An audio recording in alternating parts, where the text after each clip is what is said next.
और इस बीच खबर ये आ रही है, आपको याद होगा अरविंद केजरीवाल ने सिंगापुर का एक जो नया वेरिएंट आ रहा था उसको लेकर के तमाम बातें कही थी, बच्चों के लिए खतरनाक है, सिंगापुर का नया वेरिएंट आ रहा है। सिंगापुर सरकार ने अरविंद केजरीवाल के इस बयान पर कड़ी आपत्ति जताई है। सिंगापुर सरकार ने इस तरीके से आपत्ति जताई है कि भारतीय उच्चायुक्त तक को तलब किया है। लेकिन एस जयशंकर का यह बयान सामने आया कि दिल्ली के सीएम देश के लिए नहीं बोलते, देश का वर्जन जो ऑफिशियल वर्जन है वो कुछ और है। दिल्ली के सीएम ने जो है ये जिम्मेदारी, ये जो बयान दिया है वो देश के बिहाफ पे नहीं दिया है। गैर जिम्मेदार टिप्पणी लंबी साझेदारी को नुकसान पहुंचा सकती है। जयशंकर ने यह भी कहा है कि इस तरह की टिप्पणियों से बचना चाहिए। गैर जिम्मेदार टिप्पणी लंबी साझेदारी को नुकसान पहुंचा सकती है। इस वक्त पे जब सिंगापुर भी हमारी मदद कर रहा है, सिंगापुर भी हमारे साथ साझेदार कर रहा है, सिंगापुर ने कोरोना से एक अच्छी लड़ाई लड़ी, तो उस वक्त तक जब सिंगापुर को ब्लेम करने लगते हैं कि एक वेरिएंट सिंगापुर का आ रहा है, ये कुछ ऐसा ही प्रतीत होता है जब आप भारत में रह के कोरोना से लड़ाई करते हुए बाहर की ताकतों को ये बताते फिरे, जैसा कि राहुल गांधी ने भी कहा था कि ये तो भारत का वेरिएंट है, ये इंडियन वेरिएंट है जो नुकसान पहुंचा रहा है, जबकि ऐसा कुछ है नहीं। और भारत ने WHO की एक स्टेटमेंट पर भी कड़ी आपत्ति जताई थी। अरविंद केजरीवाल ने कहा था कि ये नया वेरिएंट सिंगापुर है, थर्ड वेव जो है वो सिंगापुर के वेरिएंट से आएगी और बच्चों को बहुत नुकसान पहुंचा सकता है। अब इसके पीछे कोई साइंटिफिक आधार, ये कोई देश की स्टेटमेंट नहीं थी, ये कहना एस जयशंकर का, और सिंगापुर ने इस पर कड़ी आपत्ति जताई है।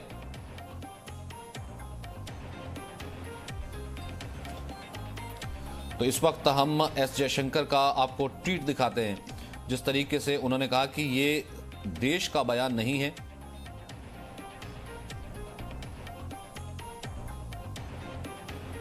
और इस तरह का बयान देने से आपसी साझेदारी को नुकसान हो सकता है। Singapore and India have solid partners in the fight against covid. Appreciate Singapore's role as a logistic hub and oxygen supplier. Their gesture of deploying military aircraft to help us speaks of our exceptional relationship. तो उन्होंने तारीफ की है Singapore की। Singapore जो है हमारा एक पार्टनर है, सिंगापुर ने ऑक्सीजन सप्लाई की है, लगातार सिंगापुर हमारा साथ देता रहा है और सिंगापुर हमारा एक्सेप्शनल पार्टनर है। Irresponsible comments from those who should know better can damage long-standing relationship. So let me clarify, Delhi CM does not speak for India. बहुत सीधे तौर पर विदेश मंत्री ने साफ किया है, लेकिन दिल्ली के स्वास्थ्य मंत्री का क्या कहना सुनते हैं? सर सिंगापुर सर इससे लेके जो कंफ्यूजन हो रहा है ये कहा जा रहा है, ये बता देंगे आपको ना, देखो अभी डिटेल में ये पॉलिटिकल वेरिएंट है, कोई वेरिएंट ऐसा है नहीं है।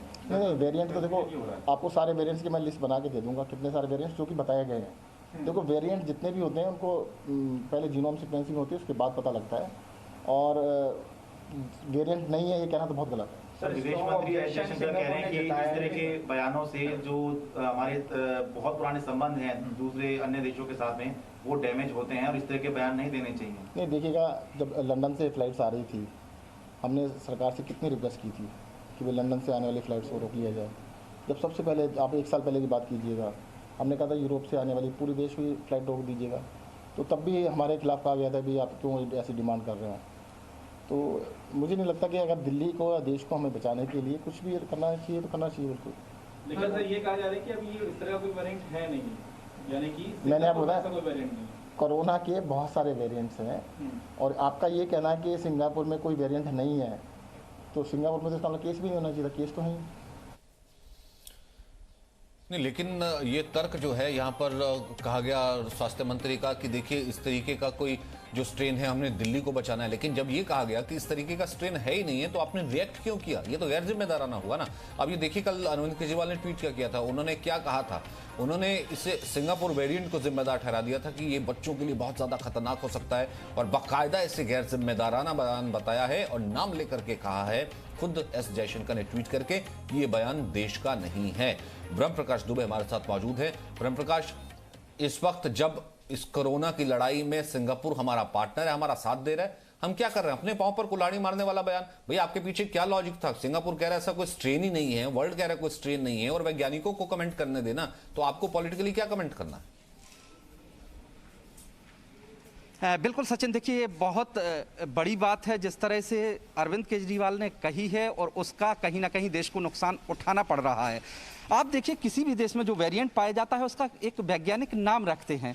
भारत में भी जो वेरिएंट पाया गया, जब मीडिया में भारत का नाम जोड़ा गया था, तब भी सरकार की तरफ से इसको क्लैरिफाई किया गया कि इंडियन वेरिएंट मत कहिए, क्योंकि वेरिएंट का एक नाम होता है। अरविंद केजरीवाल ने जिस तरह से कल सिंगापुर वेरिएंट का नाम लिया और कहा कि वो भारत आ सकता है, कल देखिए सचिन, मैंने एम्पावर्ड ग्रुप के चेयरमैन हैं जो डॉक्टर वी के पॉल, मैंने प्रेस कॉन्फ्रेंस में सवाल पूछा था कि सिंगापुर में जो नए तरह का वेरिएंट आया उसको लेकर, तो उन्होंने भी कहा है कि हमारी जो अभी इसके कोई तथ्य और साक्ष्य हमारे पास नहीं है, हम नजर रखे हुए हैं अगर इस तरह का वेरिएंट है तो। लेकिन आप एक मुख्यमंत्री, एक राज्य के मुख्यमंत्री होकर और आप देश के मामले में बयान दे रहे हैं, इससे जाहिर तौर पर जो दोस्ताना मित्र हैं हमारे, खासतौर से सिंगापुर जैसा देश जो भारत का हमेशा से मित्र राष्ट्र रहा है, उससे संबंध तो खराब होंगे ही होंगे। और सिंगापुर की आपत्ति जायज भी इस मामले में है। हालांकि हमारे विदेश मंत्री ने उसको उनको सही संदेश दिया कि एक राज्य का मुख्यमंत्री पूरे देश को रिप्रेजेंट नहीं करता है। भारत और सिंगापुर के संबंध बहुत पुराने हैं, दोनों ही मित्र राष्ट्र हैं, और ये विदेश मंत्री ने तस्वीर भी साफ की है। और देखिए अमूमन सचिन, कोई भी राज्य का मुख्यमंत्री इस तरह की टिप्पणी नहीं करता है जिससे देश के संबंध खराब हो दूसरे देश से। लेकिन जिस तरह से पॉलिटिकल फायदे के लिए, ऐसा लग रहा है कि अरविंद केजरीवाल ने राजनीतिक फायदे के लिए, जिस तरह से वो हर दिन प्रेस कॉन्फ्रेंस करके बयानबाजी करते हैं राजनीतिक फायदे के लिए, उसी तरह से उन्होंने सिंगापुर वेरिएंट का नाम लेके वायरस का एक तरह से आगे बढ़ के कहे कि राजनीतिक देश का पार्ट है ना, देश को नीचा दिखा करके कौन सी दिल्ली को बचा लोगे? या राहुल गांधी जब कहते हैं कि इंडियन वेरिएंट है, तो भैया मोदी को नीचे दिखा करके कौन सा आप देश बचा लोगे? इसी देश पर राज करना ही है ना आपको। तो यानी कि ये तो दुनिया एग्जाम्पल देती होगी। और पूजा, ये तो WHO की गाइडलाइंस है कि वरना तो इसको हर कोई कहता है कि चीन वायरस, वुहान वायरस, वो डोनाल्ड ट्रंप तो कहते ही थे। ये तो WHO की गाइडलाइन थी कि भैया किसी देश के साथ हमने किसी वायरस को जो है कनेक्ट नहीं करना है, इस कारण से हम नाम नहीं लेते। और यहां भारत में कम नहीं हो रहे, कोई इंडियन वायरेंट कह रहा है, कोई कह रहा है सिंगापुर वायरेंट, और जो नुकसान हो रहा है वो भारत के रिलेशन को, इस फाइट को ही हो रहा है। बिल्कुल सचिन, देखिए 1700 से ज्यादा वेरिएंट पाए जा चुके हैं अलग अलग देशों में, और 617 म्यूटेशंस तो भारत में पाए जा चुके हैं। अगर हर म्यूटेशन के पीछे आप किसी शहर का या किसी देश का नाम जोड़ने लगेंगे तो जो वैज्ञानिक जांच है वो कहीं ना कहीं पीछे छूट जाएगी और देश की जो फजीहत होगी वो अलग होगी। जब B1617 को लेकर शोर मचा था दुनिया भर में और उसे इंडिया वेरिएंट कहा गया था, तब भी भारत ने आपत्ति जताई थी। WHO को सफाई देनी पड़ी थी कि इसे इंडिया वेरिएंट ना कहे, ये B1617 है और ये किस तरह का असर डालेगा वो हम देखेंगे। इसी तरह से जिसे सिंगापुर वेरिएंट कहकर कल अरविंद केजरीवाल ने जनता को बताया, वो किस तरह का वेरिएंट है, वो बच्चों पर असर करेगा भी या नहीं करेगा, किस तरह से मैनिफेस्ट करेगा, ये सारी चीजें आने वाले वक्त में देखी जाएंगी। कल जब ब्रह्म ने सवाल पूछा था तो डॉक्टर वी के पॉल ने कहा था कि जब तथ्य सामने आएंगे वो वेरिएंट किस तरह से बिहेव करेगा, ये सारी चीजें तो तब पता चलेंगी। तो जो वैज्ञानिकों का काम है, जो रिसर्चर्स का काम है, जो डॉक्टर्स का काम है, उसको ऐसे भी किसी नेता के लिए करना लगभग असंभव है क्योंकि उसके पास एक्सपर्टीज नहीं है। जहां तक हमारी जानकारी है, डॉक्टर अरविंद केजरीवाल डॉक्टर भी नहीं है, MBBS की डिग्री भी नहीं है। तो ये सारी चीजें तय करना WHO का काम है। और हमारे देश में भी जीनोमिक स्टडी हो रही है जो ये बताती है कि कौन सा वेरिएंट किस तरह से बिहेव करेगा और वो किस पॉपुलेशन को आप अफेक्ट वैक्सीन करेगा। मांगिए ना, आप वैक्सीन मांगिए, आप उससे लड़िए, आप देश में जो है सवाल उठाइए। आप चल पड़ते हैं देश के अगेंस्ट क्योंकि सरकार को बदनाम कर देना, तो कहते हैं कि सरकारी वेरिएंट है। बताइए, अब कल तो इतने तक हद हो गई थी कि जब हम जिस टूल किट की बात कर रहे थे, आपने देखा होगा पूजा, कि वहां पर इंडियन वेरिएंट जो है राहुल गांधी कर रहे थे। देखिए किस तरीके से जो है ये देश को नीचे दिखाने और देश को डाउन करने वाली बात होती है उस वक्त पे जब देश एक तरीके से युद्ध स्तर की स्थिति में है, तब आप कहीं ना कहीं दुश्मन के तरीके का, दुश्मन साथ मिलाने का कहीं काम करते हैं। कल जो डॉक्टर वी के पॉल से बात की थी ब्रह्म ने, एक बार वो देखते हैं। वायरस के सिंगापुर वेरिएंट की भी बात हो रही है, इसमें क्या सच्चाई है? ये कहा जा रहा है कि बच्चों पर ज़्यादा असर करेगा तीसरी लहर के रूप में, और कर्नाटक में भी देखा गया है बच्चों के ज़्यादा मामले आने लगे हैं। तो सर इसकी क्या सच्चाई है? बच्चों में सीरियस डिजीज नहीं होती, सिंपल तरीके से ही वो फैलाए नहीं इन्फेक्शन, ये एक पार्ट है, और सिंपल ट्रीटमेंट पैरासीटामोल वगैरह से ही उनका इलाज हो जाता है। लेकिन ये याद रहे कि अगर वायरस अपना स्वभाव बदलता है तो ऐसा स्वभाव ना बने कि जो ज्यादा इफेक्ट करे, इसके ऊपर भी नजर रहनी चाहिए, नजर है। खैर, ये राजनीति से अलग बात करते तो राजनीति के ऊपर खमियाजा यहां तक भुगतना पड़ा, क्योंकि इससे तो काफी टफी स्टैंड माना जाएगा ना ब्रह्म प्रकाश दुबे, कि भारतीय अन्वय को, उच्चायुक्त को तलब तक करना, और ये उस देश के द्वारा जो सबसे पहले मदद के लिए आगे आया था। बिल्कुल सचिन, देखिए हर देश, किसी भी कोई भी और राष्ट्र हो, सिंगापुर की बजाय कोई भी देश हो, देखिए चीन के वुहान से तो ये वायरस आया था, लेकिन जब उसको चीनी वायरस कहा, अमेरिकन प्रेसिडेंट ने चीनी वायरस कहा, तो चीन ने आपत्ति जताई कि इसको चीनी वायरस मत कहिए, और उसका ये जो नाम रखा गया उसके बाद कोविड-19 उसको बुलाया गया, वायरस को उस नाम से बुलाया गया।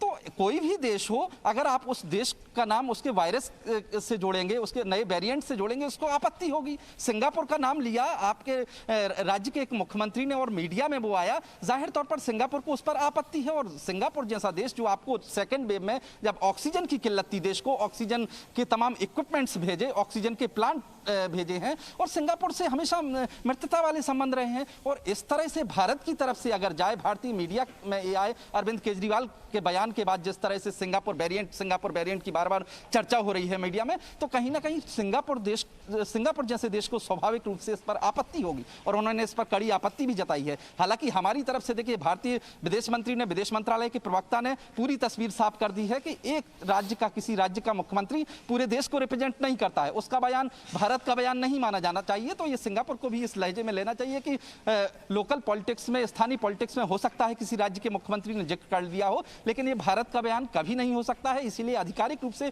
विदेश मंत्री ने, विदेश मंत्रालय के प्रवक्ता अरिंदम बागची ने पूरी तस्वीर साफ की है, सब कुछ स्पष्ट किया है। लोगों को बता रहे, कोई कैपेसिटी भी तो होती है ना। आप डॉक्टर हैं, आप साइंटिस्ट हैं, आप किसी लैब से जुड़े हैं, आपके पास आधिकारिक क्या है भाई, आप जो बात करते हैं वो दूर तक जाती है। और पूजा, ये तो अलग मुल्क हुआ ना, जिसमें लोग कहीं ना कहीं एग्जाम्पल देते होंगे कि एक तरफ एक सरकार, वो जैसे भी है, ये बाद में आकलन कर लेंगे ना कि सरकार फेल हुई या पास हुई या कितने % उसने कम के, बाद में आकलन कर लेंगे ना।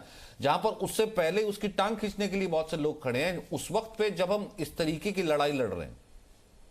बिल्कुल सचिन, देखिए अगर इस वक्त कोरोना वायरस के हालात की बात करें तो आलोचना करने के लिए बहुत कुछ है। आज 4,529 मौतें हुई हैं, जो विश्व में किसी भी देश का अब तक का सर्वाधिक आंकड़ा है। दिल्ली में वैक्सीन की कमी है, जैसा आपने भी कहा कि वैक्सीन के लिए लड़ाई लड़िए, कोई बात नहीं। उत्तर प्रदेश में वैक्सीन की कमी है, उसको लेकर जब जब आलोचना होती है, उस खबर को सकारात्मक तरीके से दिखाया भी जाता है, क्योंकि ये लोगों की मुश्किलें हैं। लेकिन सिंगापुर वेरिएंट कहना, फिर उसको डराना, फिर साथ में ये भी कहना कि ये बच्चों के लिए खतरनाक हो जाएगा। कल दिन भर आप सोचिए पैनिक की स्थिति रही उस बयान के बाद, क्योंकि लोग डरे हुए थे। और ये तब है जब अभी उसको लेकर ना कोई प्रमाण सामने आया है, और जो अभी तक के नतीजे बताते हैं, दुनिया भर में 80,000 से ज्यादा बच्चों को कोरोना वायरस अफेक्ट कर चुका है, लेकिन उसके आंकड़े ये बताते हैं कि ज्यादातर बच्चों में माइल्ड इन्फेक्शन रहा, बहुत ही कम नंबर ऐसा था जो गंभीर स्थिति में बच्चे पहुंचे। तो ऐसी स्थिति में जब ऑलरेडी देश एक बुरी हालात में है और उसमें अभी युवाओं पर खतरा ज्यादा है, उसमें पहले से बच्चों को डरा देना, माता पिता को डरा देना, एक देश का नाम घसीट लेना, जब हम खुद लड़ रहे हैं कि B1617 को भारतीय वेरिएंट ना कहा जाए, तो ऐसे में जो एक भूमिका होनी चाहिए मुख्यमंत्री की, वो शायद ऐसी नहीं होनी चाहिए। सेकंड वेव से तो मुकाबला कर नहीं पाए। ऑक्सीजन सिलेंडर की क्या हालत थी दिल्ली में, हमने देख ही लिया था, और दिल्ली का अस्पताल कैसे थे ये हमने देख लिया था। क्योंकि यहाँ तो हर आदमी जो है अपनी स्थिति लेकर के चलता है एज ए कंट्री, तो बाद में ही सोचता नहीं है, वो तो अपनी कॉन्स्टिट्यूएंसी पहले सोचता है, महाराष्ट्र की तरह, दिल्ली की तरह, यूपी की तरह, बाकी की तरह। कहीं ये डर तो नहीं है कि भैया थर्ड वेव में अगर बच्चे अफेक्ट होने लगे, उसके लिए तैयारी मेरी तो पूरी है नहीं, इससे पहले सिंगापुर को ब्लेम करना शुरू कर दो। बिल्कुल ये डर है, और ये डर जायज भी है कुछ हद तक सचिन, क्योंकि जब दूसरी वेव में हमने देखा कि ऑक्सीजन के लिए मारामारी हुई, हॉस्पिटल बेड के लिए मारामारी हुई, और खुदा ना खास्ता अगर ये डर सच साबित हो जाता है कि बच्चे भी चपेट में आते हैं, तो ये इस बात को हमें आज ही एक्सेप्ट कर लेना चाहिए कि बच्चों के लिए अभी हमारा देश तैयार नहीं है। ना हमारे पास उतने पीडियाट्रिशियन है, ना उस तरह से हॉस्पिटल बेड्स हैं। लेकिन उसके लिए पैनिक बटन दबाने का या अलार्म बजाने का दूसरा तरीका हो सकता है। जिस तरीके से अभी अरविंद केजरीवाल ने पैनिक बटन दबाया है, उसके पीछे ना कोई वैज्ञानिक आधार है, ना कोई वैज्ञानिक तथ्य है, और उसमें आप सोचिए कि आपके देश के ही जो आला अधिकारी हैं, चाहे वो सेंटर में मौजूद हैं, उनको सफाई देनी पड़ रही है कि सिंगापुर वेरिएंट ना कहिए। तो अगर वैज्ञानिक आधार हो, उस वक्त आप पैनिक बटन दबाइए, तीसरी लहर के लिए तैयारी कीजिए, बच्चों के लिए बेड्स तैयार कीजिए। आप दिल्ली के मुख्यमंत्री हैं, तो दिल्ली की जनता आपसे ही उम्मीद करेगी, और हेल्थ एक स्टेट सब्जेक्ट होता है, ये बात सीएम भी बहुत अच्छे से जानते हैं। तो चाहे वो कोई भी राज्य हो, महाराष्ट्र में कुछ एक अस्पतालों में हम देख रहे हैं कि अब बच्चों के लिए अस्पताल बनने तैयार हो गए हैं, वैक्सीन के ट्रायल भारत बायोटेक ने शुरू कर दिए हैं बच्चों की वैक्सीन के लिए, तैयारी कुछ इस तरह से की जाती है।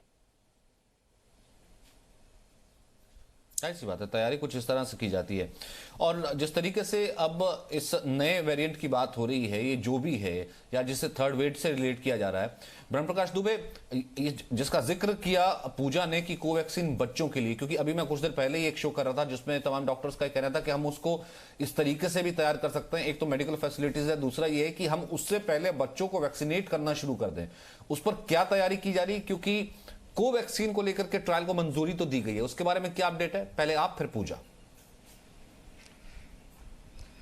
सचिन, देखिए, कल जो स्वास्थ्य मंत्रालय की तरफ से जानकारी दी गई थी, 2 साल से 18 वर्ष के उम्र के बच्चों के बीच जो ट्रायल होना है वो अगले 8 से 10 दिन के बीच में शुरू हो जाएगा। मंजूरी पहले मिल चुकी है और बच्चों पर ट्रायल शुरू हो जाएगा। जहां तक वैक्सीनेशन के लिए इंफ्रास्ट्रक्चर की बात है तो हमारे देश में 1 करोड़ बच्चों को एक साथ वैक्सीन देने का इंफ्रास्ट्रक्चर है। ये इंफ्रास्ट्रक्चर पूरा तैयार है, क्योंकि जो रूटीन का आपका वैक्सीनेशन चलता है, बच्चों को जो टीका लगता है, वो पूरा इंफ्रास्ट्रक्चर देश भर में बना हुआ है पहले से।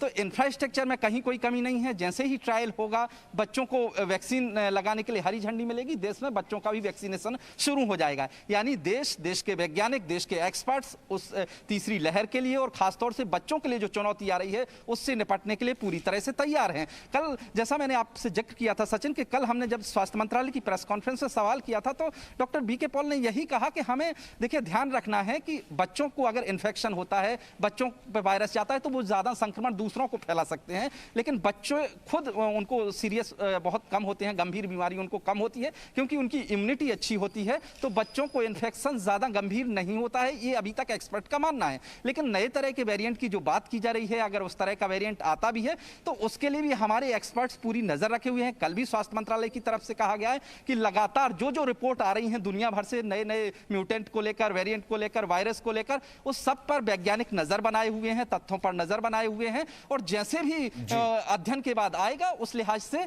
आगे बढ़ेंगे। लेकिन तैयारी इंफ्रास्ट्रक्चर के लिहाज से सचिन बात की जाए तो देश की तैयारी एक तरफ पूरी डॉक्टर्स इतना काम कर रहे हैं, वो अपनी तरफ से लगे हुए हैं, और दूसरी तरफ आप पॉलिटिकल कमेंट्स देकर के चीजों को जो है, क्योंकि आपके ऊपर सवाल ना उठें, आपकी पॉलिटिकल जो जिसे कहते हैं टर्फ है वो कमजोर ना हो, इस कारण से चीजों को कमजोर या देश को कमजोर करने की कोशिश करते हैं। ये कुछ ऐसा ही हुआ। Presenting B News app available on Google Play and App Store. Download it now.